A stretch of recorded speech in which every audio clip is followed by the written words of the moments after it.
Hello, hello, hello, everybody. What is up? Welcome back to Try, Adjust, Thrive. I'm your host, Oksana, and I'm so happy to be here. Okay, guys. So today, I want to talk about manifestation, creating our dream reality, stepping into the hottest, coolest, most go-getter, most love-lifing. What did I just say? Most life-loving versions of ourselves. So, in short, today is the episode where we talk about making our dreams come true. All right. Sounds kind of kooky. Sounds kind of crazy. I know. Who is she to be making an episode like this? Well, I'm a human being, and in my personal opinion, that is the only credential that you need to work towards your dreams. And so with that said, if you are also a human being, then congratulations. You also qualify to make your dreams come true. That is literally all you need. So let's get into it. So the first thing that we have to talk about in this episode is making vision boards. And I know some of you might be gawking, some of you might be laughing, some of you might be ready to shut the screen off and go into another tab and just say, I'm never going to listen to this person speak ever again. And that is your prerogative. So congratulations, you have free will. However, I urge you to just hang tight for a second because I have evidence that these things are the real deal. All right. I was inspired to make this episode because I recently made my very first vision board, and I learned a lot through the process. So a few weeks ago, my best friend Bella came over with a bunch of art supplies and a bunch of printed out photos of her own and photos that I sent her, and we just sat down at my dining room table and we went to town. We made huge poster boards, just manifesting our dream lives. And mine has a lot of singing stuff on it. It has a lot of pictures of singers, some of which actually kind of look like me, which is kind of unintentional, but I really like looking at them because I'm like, oh my God, all I need to do is get that outfit and I will be her. But that's besides the point. So I'm looking at it right now. There are inspirational quotes on it. There is a lot of travel stuff and just all the things that I want for my 2024 and beyond. And I cannot express to you how life-changing the past 3 weeks have been. Now, you might be like, girl, that's whack. It's just a poster board. But when I tell you that there is something profoundly effective about having a poster board in your personal living space that you look at every single day to inspire you, I'm not kidding around. And actually, believe it or not, several things on this board have quite literally already come true, which is just mind-boggling to me. For instance, I have palm trees on one of the photos that I put on my vision board. I honestly couldn't tell you where the photo was taken initially, but then a few days after making the vision board, one of my best friends who's currently living in Alabama calls me and he's like, hey, I have a big shindig coming up with a group of friends. We're doing like a weekend trip in Florida. And he's like, Oksana, come through. I want you to be my guest. And I was like, dude, I can't afford that right now. And he goes, I'll fly you out. It's on me. And so I was just like, let me just go back on Pinterest and see where this photo was. And I kid you not, the photo that has the palm trees in it is a photo from Florida. And it's just a sunset photo that I liked, that I saved. And now in a week and a half, I'm going to be flying down to Florida for a weekend, quite literally for free. And there are a few other things on this vision board that are already starting to come to fruition, but some of them are personal, so I'm not going to get into them. But the point is that if there's something in your life that you want to work towards and you feel like you haven't really gone all in yet, I could not recommend a vision board enough. And here's the thing. Apart from the actual physical, tangible things on my vision board, as I mentioned, there's a lot of inspirational quotes and there's a lot of sayings, there's a lot of mantras that are kind of just there to remind me to think positively, to constantly believe in myself, to really imagine that my dream life is on its way and I am doing the things that are necessary to get me there, right? And when I say that seeing each and every one of these quotes daily has been shifting my mindset like crazy, it's unreal, guys. You know, it's no secret that our environment plays a huge role in how successful we are in life and what we end up doing with our times, what we are stimulated by. But when I say waking up and looking at this vision board and going to sleep and looking at this vision board, and quite literally, whenever I am in my room just doing things, looking at this vision board and constantly seeing, I'll just read a few of them off to you guys. One of them says, I'm moving forward. The other one says, you must do the things that you think you cannot do. Because we are not here to self-limit. That is not what we're doing. Not in this house. No. Good things are coming, just over and over and over again. Like, it's like this printed out piece of paper that just says good things are coming over and over and over and over. But abundance is calling you. There's a ton of stuff about abundance. There's one really cute picture of a hedgehog that is saying, I'm rich. I'm qualified for the career that I want. Seeing things like this on a daily basis that remind you not only of your physical goals, but of your mental goals, of how you want to speak to yourself on a daily basis, of how you want to level up your mental health and your inner monologue. Taking the initiative to put all of it on a poster board, not only does it remind you daily of what you want to be made of and what you are manifesting for yourself, but even more so, it's sending a signal to the universe and also to yourself that I was worth the time to make this poster board, which in turn means I am worth putting in the energy to achieve all of these things. Now, I'm a firm believer that when you send energy out into the universe and you also pair that energy with action, then the universe is going to meet you halfway. And I just, there are some things in life that we can manifest without trying, but God knows that most things we have to put in the work. But I do believe that when you're a good person and you work towards your goals and you do what you say you're going to do, then the universe will help you out.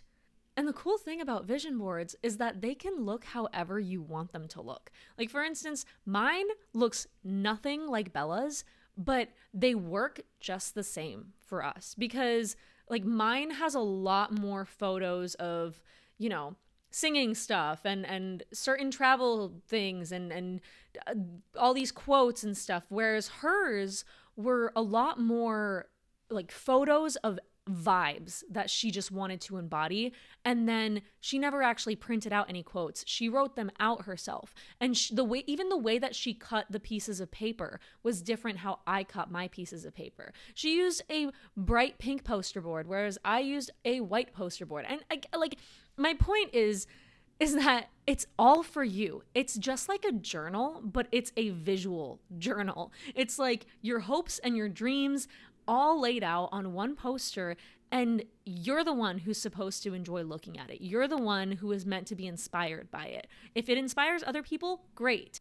But at the end of the day, this is your vision board. So you can quite literally make it look as strange, as messy, as neat, as glittery, as black and white as you want it to. Because the point is that it sends messages to your subconscious that you want to basically grow into, step into, manifest into your reality.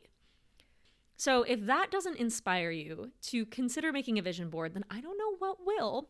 But I have a feeling that my listeners are going to follow suit and possibly make a vision board for themselves. And for those of you who think that it's too late to make a vision board because we're already in springtime and you're supposed to make a vision board at the beginning of the year, it doesn't matter.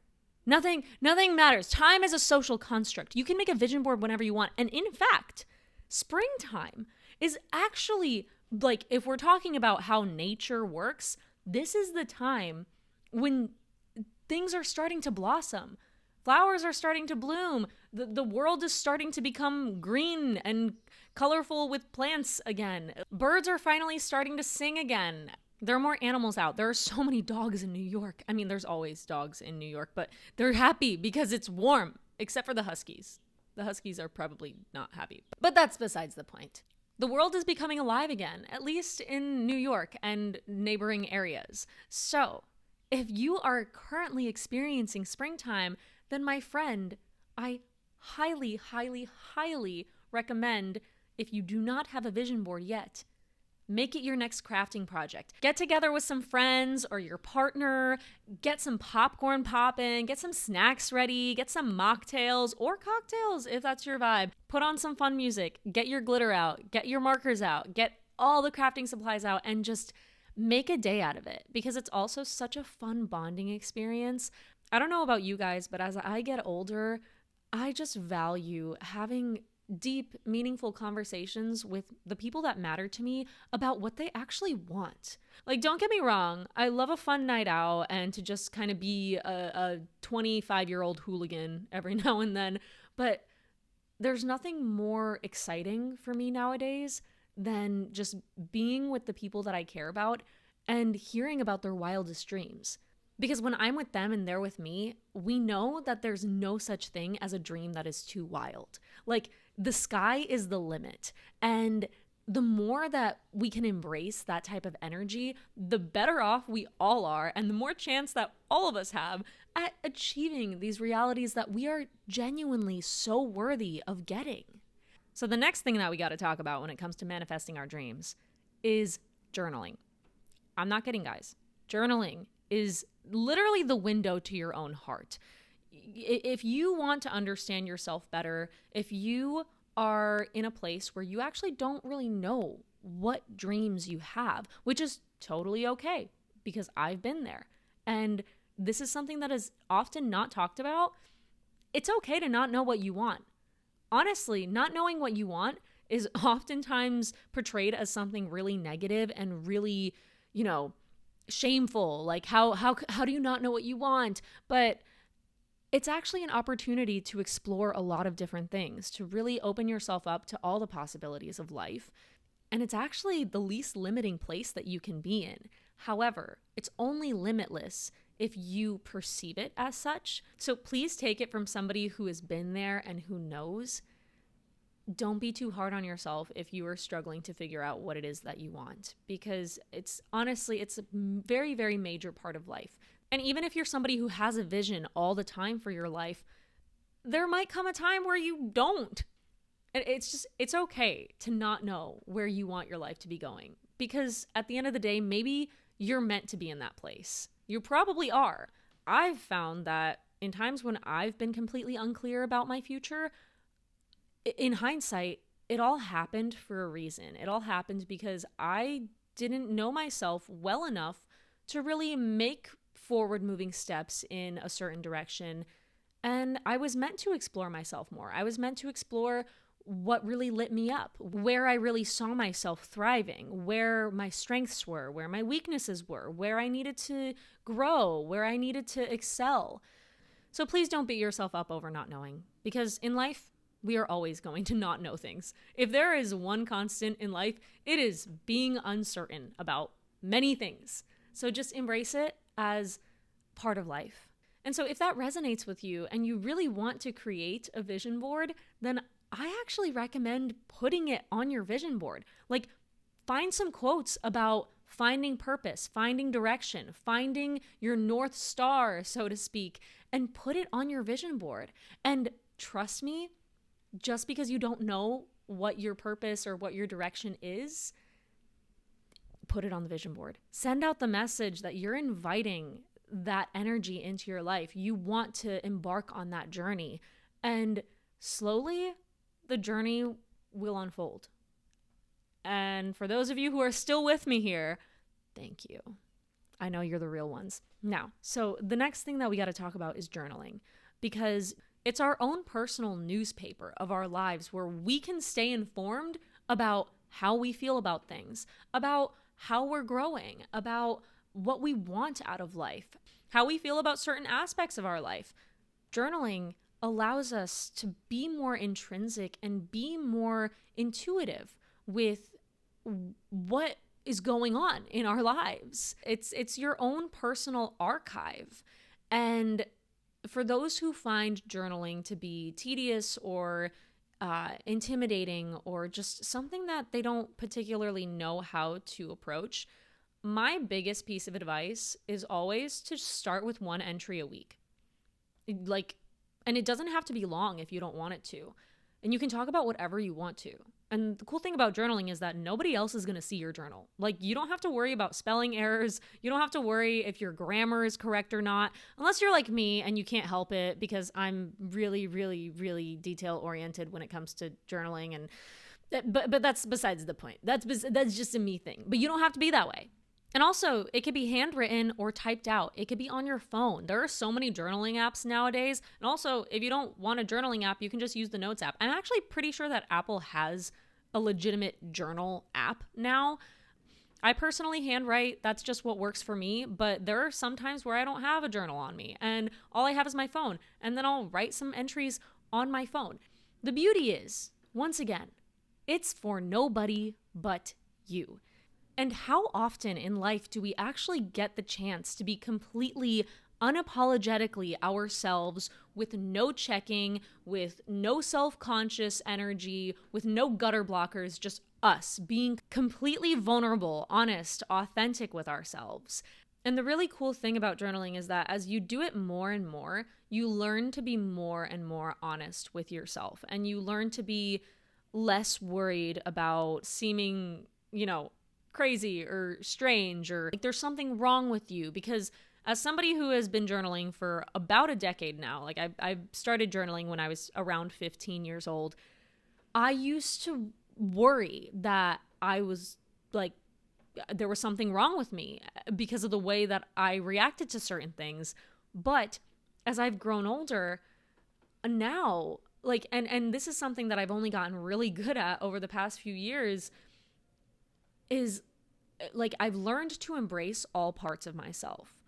For example, because I am kind of alarmingly okay with sharing my personal life with you guys, and I and I justify it because I will never ever disclose anybody's personal information in any way, shape, or form. So you guys are never going to know who any of these things are about. However, I recently went on 2 dates with this guy, and I caught feels I was kind of like, wow, I'm really enjoying this person. And I started to get into crush mode, and it felt really good because you guys know how amazing it feels to be in a crush. I was like, oh my gosh, this man is actually like, there's something interesting. I'm enjoying this. But also, I exited a relationship a couple months ago now, and so I want to take my time and not really get ahead of myself. However, I am a hopeless romantic. I am a very artsy, hopeless romantic. Like, I write poetry in my spare time. I write songs in my spare time. I love singing sappy songs that other people write. Like, I am very gushy. My essence is gushy. And I promise there's a point here. So I started to feel embarrassed because I started writing little poems about how I was feeling because of this guy. And so I'm getting self-conscious and getting worried because I'm like, I've gone on 2 dates with this person. I need to slow my roll. Like, why am I writing poetry about somebody that I just met? But the better part of me knew that there's nothing wrong with me. I just have a lot of love in my heart. And I like the feeling of having a crush. Because who doesn't? Who doesn't like to feel good about a date? Like, who doesn't like the feeling of finding someone that you're comfortable around, that you're attracted to, that you actually find interesting and want to see a second time, a third time, etc.? And so I had to really think about that and be like, why are you trying to check yourself? Just write the poetry. Write the poetry, write a song. Even if I don't see this person ever again, even if it goes absolutely nowhere, just marvel in how amazing it is, how much of a blessing it is to feel a crush, because it doesn't happen often. And so this example was meant to get the point across that even I, somebody who's been journaling for 10 years, I have new things to learn about myself every single day. I have aspects of myself that I need to accept every single day. There are parts of me that, due to conditioning, my initial instinct is like, oh my God, I'm so cringe. I have such a fear of being cringe.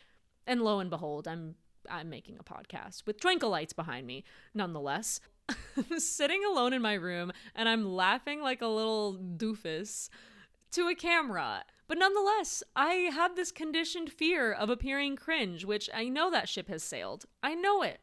I know that ship has sailed so far that it's completely out of sight. And that's fine, because I'm not calling myself cringe. I'm saying that I could be perceived as cringe.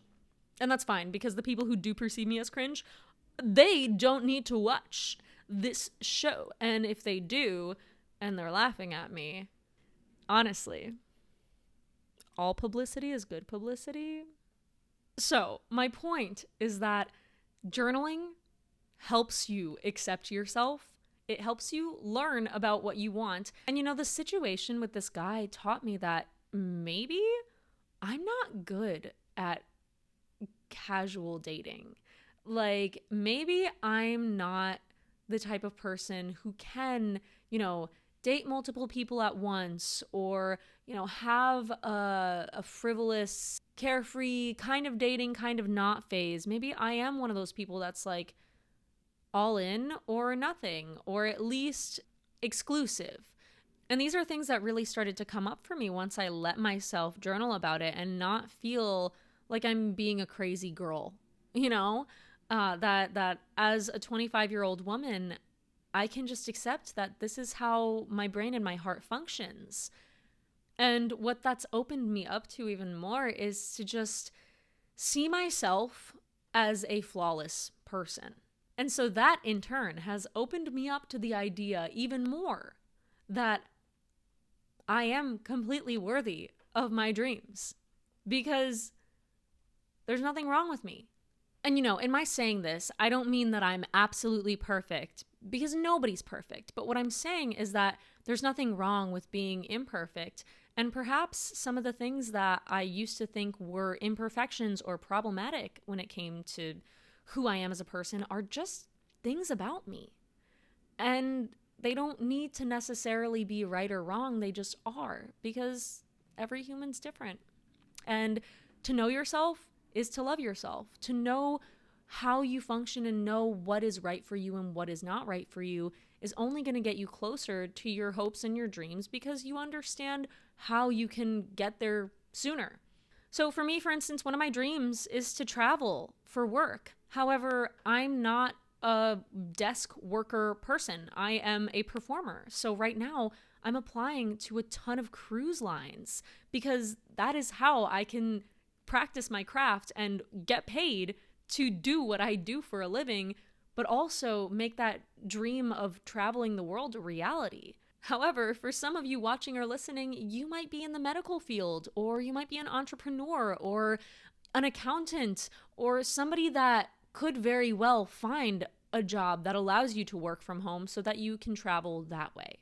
So in that respect, once again, to know yourself is to love yourself. To know what works for you and what doesn't is not a limitation. It is a strength, because then you get to weed out all the other stuff that doesn't concern you, that won't work for you. And so journaling is just an incredibly valuable tool to help you do that. So the next thing that we're going to talk about, I talked about this last year during my springtime kickoff episode, and I'm talking about it again because technically this is my springtime kickoff episode.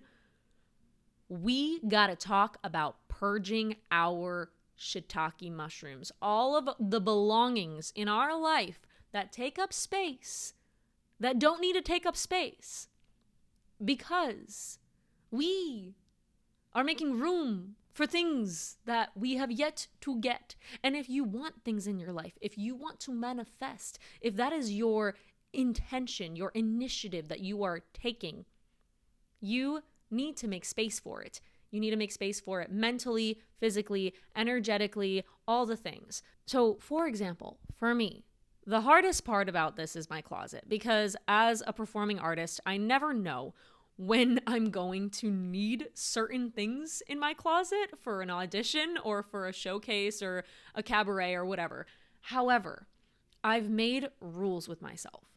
If there are things that make me feel dysmorphic in any way in my body, because I did used to struggle with body dysmorphia, I get rid of it. If there are pieces of clothing that you have not fit into in years and you hold on to them for dear life in hopes that you fit into them, but every time you see that piece of clothing in your closet, it makes you anxious or makes you feel insecure or bad about yourself, then get rid of it. Seriously, get rid of it. If you really can't part with it, then maybe put it in a box and tuck it away somewhere. But as somebody who struggled with this for like a couple years, as my body has changed many a times, because second puberty exists, it's a real thing, and you know, bodies just change, and that's okay.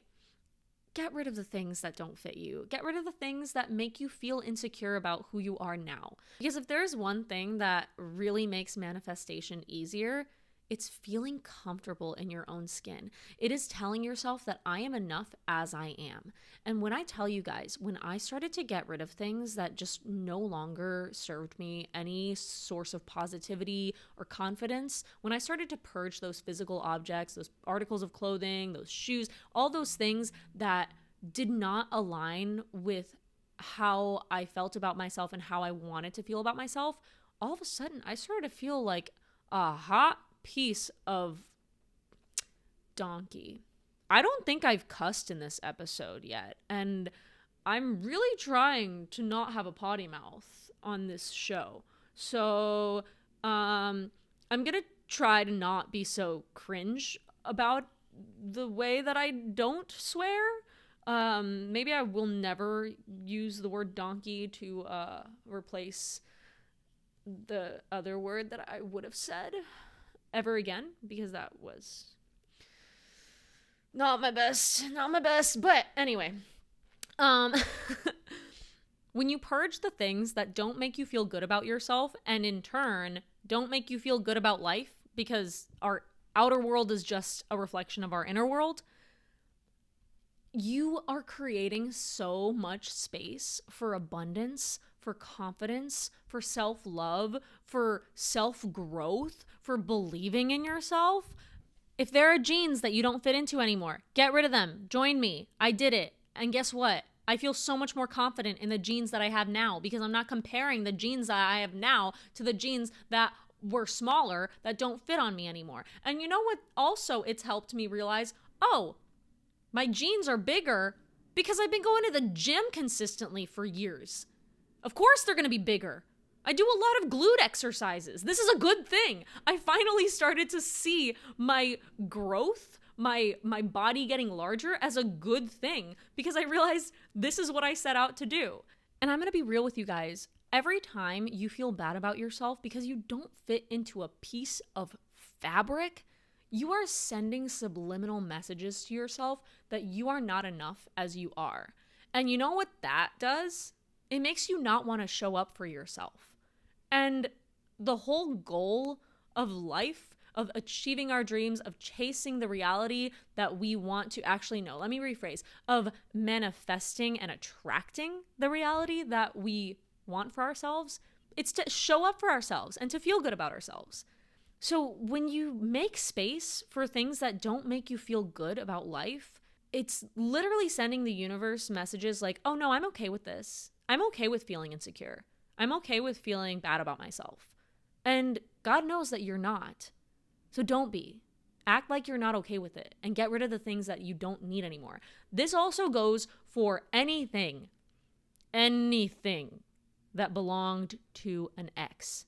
We are allowed little keepsake containers, keepsake boxes, or something that we can tuck away that is not in our line of sight on a daily basis to commemorate a beautiful relationship that is no longer active. That is fine. We all have things that maybe we don't want to completely let go of from our past because relationships help us grow. However, if you have your ex's clothing in a drawer that you go into on a daily basis, get rid of it. Like, I don't care what the situation was. I don't care if you are still friends with them. I don't care if you can mentally separate. Just when I say get rid of the stuff, just see what it does for your present. It's not going to be an insult to that person that you are no longer making space for them in your literal sanctuary. Because at the end of the day, even if you're still close with an ex, you broke up for a reason. So, unless you are planning on getting back together with that person actively in the near future or now, get their stuff out of your sanctuary. It doesn't need to be there. You can still have love for a person. You can still respect a person. You can still honor what you had with a person without them literally living with you. And I'm saying this very sternly because this was me not too long ago. I still had sweatpants from my exes that I wore because they were good sweatpants. Why wouldn't I keep them? I didn't want to spend money on sweatpants when I had perfectly good pairs of sweatpants that my exes wore. No. Because once I realized no matter how much I made those articles of clothing my own, I still thought about those people to a certain degree.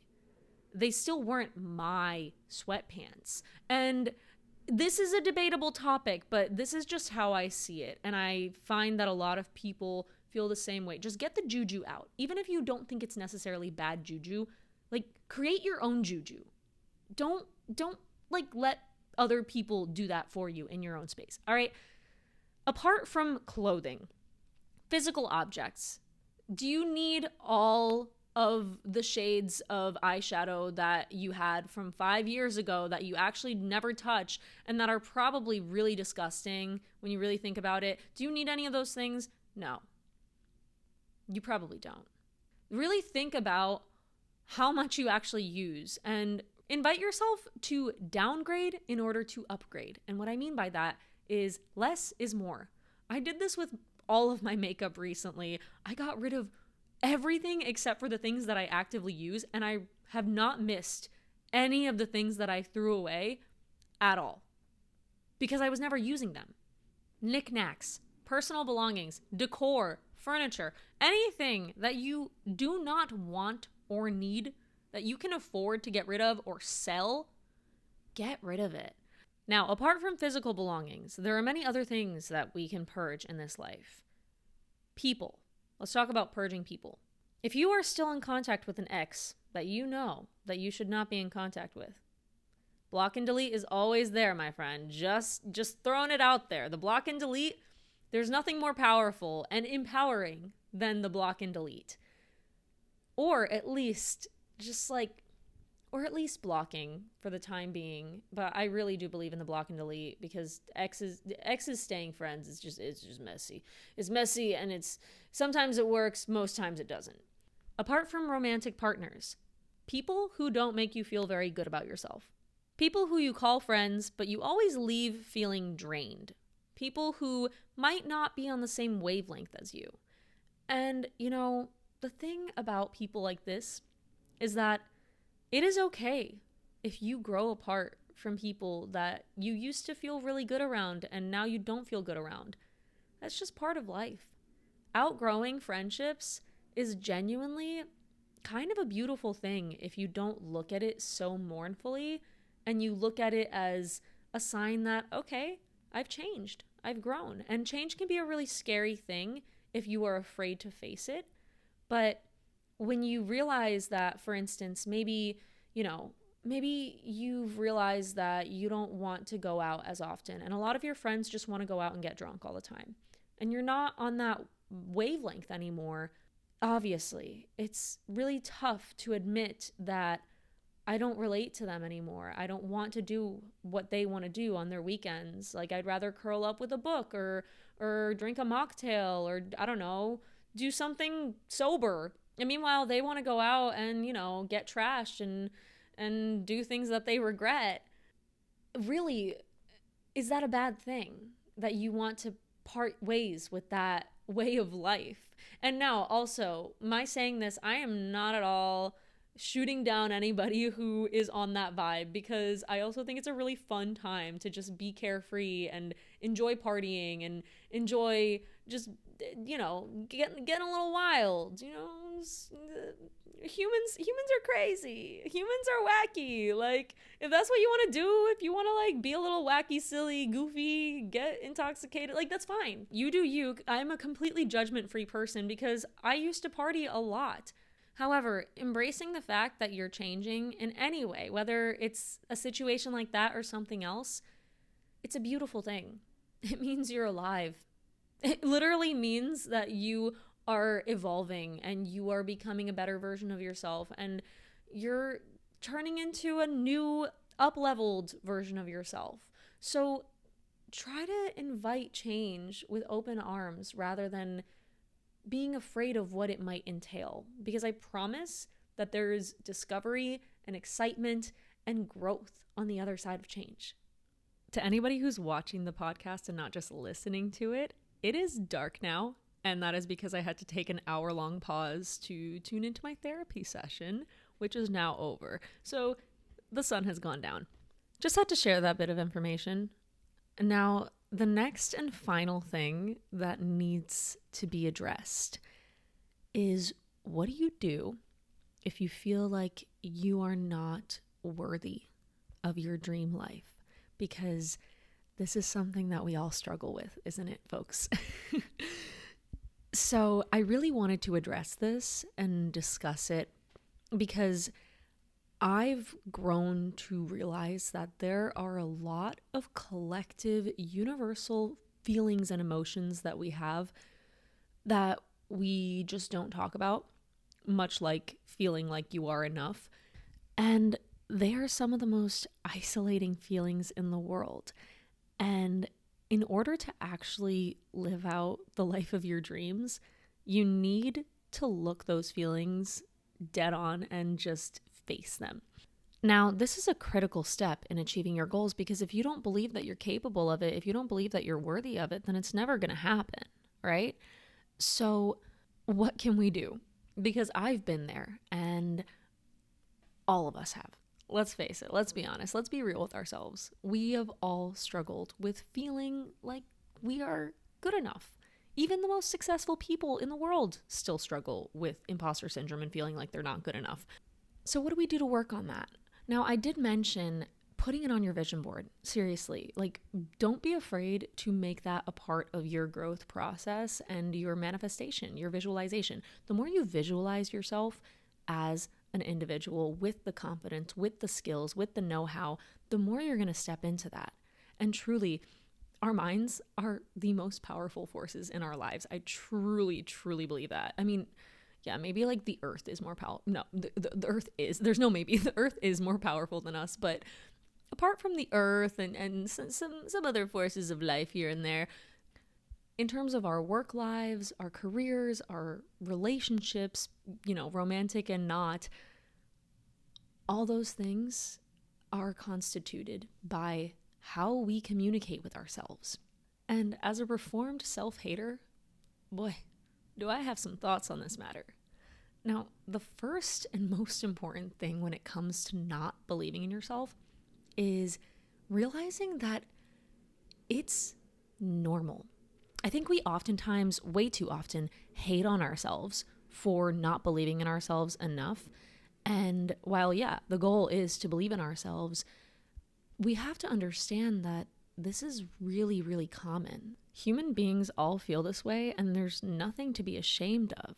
Usually it's due to conditioning, but what is learned can be unlearned. And we can condition ourselves into something totally new and different. Now, the first step is believing that we can do it. And from there, we just need to take the slow and steady steps of reframing how we speak to ourselves. And this includes things like affirmations. It might include therapy. And oftentimes I recommend therapy because therapy has changed my life and changed the way that I talk to myself. So it can only do the same thing for you guys. Apart from that, we need to take the steps of speaking kinder to ourselves, really challenging negative thought patterns and looking at them dead in the eye and being like, not today, bucko. No. I'm going to choose to believe in myself, and it's going to feel like pulling teeth. It will. Because you're used to giving into thoughts that tell you that you are not good enough. So naturally, it's going to feel unnatural and strange and kind of whimsical and kind of completely inauthentic. But you have to trust the process. It's like building muscles. You just gotta do it, and it's gonna be uncomfortable, and it's not gonna be fun all the time. But then there's gonna come a time where all of a sudden you naturally, instinctually speak kindly to yourself. And it might not happen immediately, but over time it starts to happen. And then you do it more and more until it just becomes your state of being. It's kind of crazy what happens when you actually challenge negative thought patterns and you take the wheel. Because as I've spoken about in the past, when it comes to, presence and mindfulness and being kinder to yourself, we experience so many thoughts in a day. And most people think that those thoughts define them, but passing thoughts are just passing thoughts. They don't define our identity unless we decide that they do. And I can talk more about this in another episode. However, what really matters with that point is that you hold so much more power over your thoughts than you think you do. It's just a matter of taking the initiative and deciding, I'm going to constitute which thoughts I believe. The thoughts might still arise. I have such a healthy relationship with myself now, but I still get self-deprecating thoughts on a daily basis. But when they come, I know that that's not me. That's just my conditioning. That's just things that I've heard in the past, or maybe old habits that I've outgrown. So when they arise, I'm like, yeah, you can go shut your mouth. You go in timeout. I don't have the time for you. And that might sound silly, but just kind of acknowledging the negative thoughts instead of letting them chase you, letting them eat you alive and letting them define you. Instead, really looking at them and being like, no, I'm not afraid of you, because I know you're just my ego trying to get the better of me, and you're not really me. When you can allow yourself that power, because you have that power, perhaps you haven't stepped into that power yet, or you're only just learning how to, but when you can do that, when you can invite yourself to challenge those thoughts, it's a really, really exciting thing. And you're like, oh my God, I feel like the psychological Hulk in my own brain. I'm so strong. I'm going to smash all these terrible thoughts and I'm going to move on. In terms of purging, because I did speak about purging, another thing that is really, really helpful is to just journal out the negative thoughts that you have on a day-to-day basis. Just whatever ones come to mind, and make it a goal to purge those thoughts, purge those belief systems. And again, this doesn't happen linearly. It does not happen in a linear fashion, but it does happen. You have to be patient with yourself, and you have to do it repetitively. However, I find that even writing down the negative thoughts that you have about yourself and putting them on paper and really looking at them and really reading them and being like, so I'm telling myself that I'm not cut out for my dream job or my dream relationship, my dream apartment. I'm telling myself that, oh, this just doesn't happen to me. But why? And then you have to really, really like ask yourself why. Like, why don't I think that I'm worthy of it? You can't just say that you're not worthy of something and then say, oh, because I said so. It's like when we were kids and our parents would pull the, oh, because I said so. It's like, give me a real reason. Give me give me a verification for why this is an actual valid statement, a valid thought.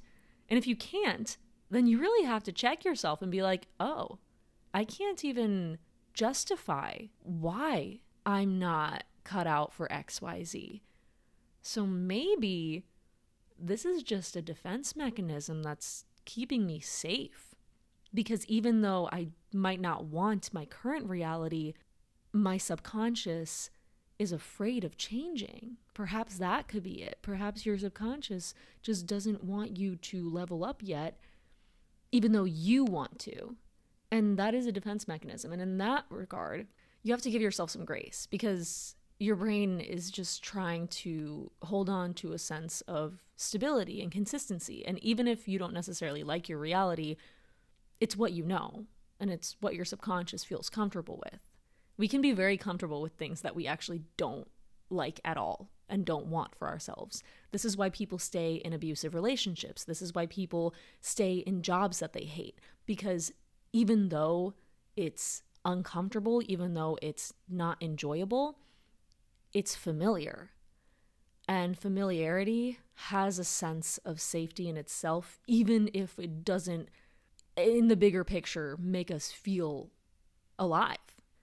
Now, I've gone on a bit of a tangent in terms of, subconscious habits and I don't mean to psychoanalyze anyone listening, but these are just things that I had to come to terms with myself. And I've done a lot of therapy and a lot of reflection on what my, habits that I've had in the past that have kept me safe, quote unquote, but have hindered me, because although they kept me quote unquote safe, they didn't help me excel.